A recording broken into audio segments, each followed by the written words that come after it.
In this video, I'm going to show you how you can easily recover hacked Facebook account. If you have lost access to your account and can't log in because someone has changed the password, you should not worry. Now I will learn you how you can easily regain access to your account.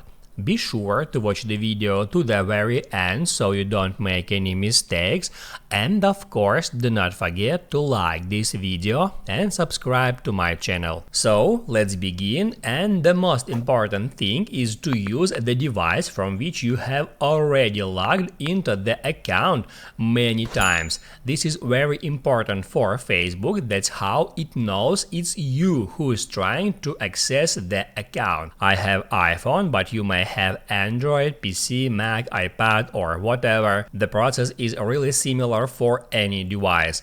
So first of all, open up web browser and then search for Facebook account hacked, just like that.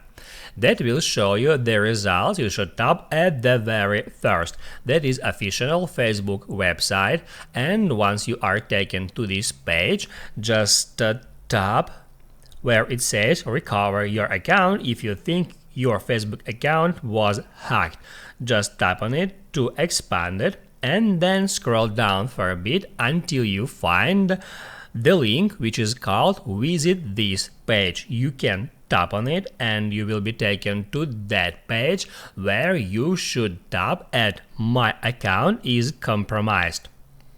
On that step, to get back into your account, first off enter mobile number or email address and then current password. If you can't get access to your Facebook account with your email address and a password, that probably means that someone has changed your password, so you can just put in here the password that you remember and then just hit at login. On the next step, you will be able to select one of that options. They ask you what actually happened. You can just select I found a post, message or event that I didn't create, and then scroll down for a bit and hit at continue.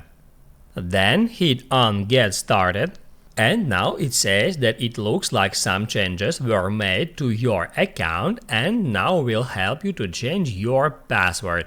To continue, just hit add continue, and on the next step you will be able to come up with the new password for your account. Just put in here strong password and hit add continue. That will set new password for your Facebook profile and you will be able to use it to sign in. Now you can write down in the comments below if you have any questions about that tutorial. Hit the like button if you liked that video, and see you in the next one.